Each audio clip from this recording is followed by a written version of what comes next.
7.1.3 Europe में Catholic church और धार्मिक सुधार।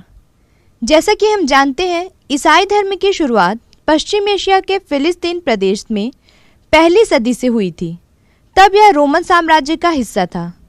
तीसरी सदी तक यह नया धर्म रोमन साम्राज्य में फैल गया और 8वीं सदी तक पूरे यूरोप के लगभग सारे लोग इसे अपना चुके थे। लगभग चौथी सदी से ईसाई धर्म चर्च पर केंद्रित था। रोम में स्थित चर्च का दावा था कि हर ईसाई को अनिवार्य रूप से चर्च का सदस्य बनना होगा और धार्मिक विषयों पर चर्च की ही बातों को स्वीकार करना होगा। इसे रोमन कैथोलिक चर्च, कैथोलिक यानी सार्वभौमिक कहा जाता है। चर्च का ढांचा मोहल्ले या गांव से शुरू होकर क्षेत्रीय और विश्व स्तर पर नियोजित था। हर क्षेत्र के लिए एक बिशप और उनसे ऊपर कार्डिनल नामक पादरी नियुक्त होते थे और सबसे ऊपर पोप, जो चर्च के उच्चतम अधिकारी होते थे। उस समय की राजनीतिक व्यवस्था भी कुछ ऐसी थी कि राजाओं को पोप की धार्मिक सत्ता को स्वीकार करना पड़ा। एक तरह से राज्य और धर्म के अधिकारी संयुक्त रूप से शासन चलाते थे। ऐसे में धार्मिक विश्वासों की विविधता या धार्मिक सहिष्णुता या व्यक्ति द्वारा अपना धार्मिक रास्ता चुनने के अधिकार का सवाल ही नहीं था। यह माना गया था कि एक अच्छे ईसाई का जीवन जीने और मुक्ति पाने के लिए पादरियों और उनके द्वारा संचालित कर्मकांडों की परम आवश्यकता है। धर्म का आधार ग्रंथ बाइबल था, जो लैटिन भाषा में था, जिसे प्रायः सामान्य लोग नहीं समझते थे। इस कारण धर्म की व्याख्या पर पादरियों का एक अधिकार स्थापित हुआ।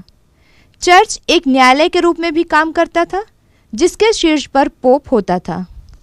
चर्च के पास अपार भूसंपत्ति थी, जिसे वह सामंती भूस्वामी की तरह संचालित करता था। इसके अलावा हर ईसाई व्यक्ति से उसकी आय का 10वां हिस्सा धार्मिक टैक्स के रूप में वसूला जाता था। राजकीय सत्ता, धर्म, न्याय और अपार धन पर नियंत्रण के कारण कैथोलिक चर्च का वर्चस्व था। उसके विरुद्ध आवाज उठाना राजद्रोह के बराबर माना जाता था। इन बातों का पादरियों पर भी असर पड़ा और मध्यकाल के अंत तक वे विशेष वैभव और विलास में जीने लगे। रेनेसां काल में चर्च विशाल भवनों का निर्माण करवा रहा था और साथ में उनकी शान शौकत बढ़ रही थी। इस कारण बढ़ते खर्च को पूरा करने के लिए चर्च ने नए तरीके अपनाए। वह श्रद्धालुओं को माफीनामा, क्षमा पत्र यह कहकर बेचने लगा कि अगर तुमने कोई पाप किया हो तो उसके लिए चर्च को एक राशि देकर माफ़ी पा सकते हो। पोप इस पैसे के बदले माफ़ीनामा देंगे।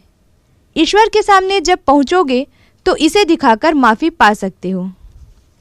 हमने पिछले अध्याय में पढ़ा था कि किस तरह एरास्मस जैसे मानववादी बुद्धिजीवियों ने चर्च के कई सिद्धांतों व व्यवहार की आलोचना की थी। इन्हें ईसाई मानववादी कहते हैं।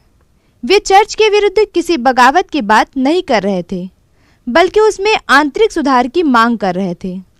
इसी दौर में चर्च विरोधी आंदोलन भी प्रबल हो रहे थे, जिसमें गरीब तबके के लोग, किसान और कारीगर अधिक संख्या में शामिल हो रहे थे। वे बाह्य कर्मकांड का विरोध कर रहे थे और आंतरिक आस्था और निष्ठा पर जोर देते थे। इस बीच उत्तरी यूरोप में राष्ट्रवाद की धारा उभरने लगी थी, जिसके चलते चर्च की सत्ता को चुनौती दी जाने लगी थी। इंग्लैंड, जर्मनी आदि देशों के शासक पोप की सत्ता से स्वतंत्र होना चाहते थे। उनकी नज़र चर्च की अपार संपत्ति पर भी थी। इसी पृष्ठभूमि में मार्टिन लूथर ने कैथोलिक चर्च के विरुद्ध आंदोलन शुरू किया।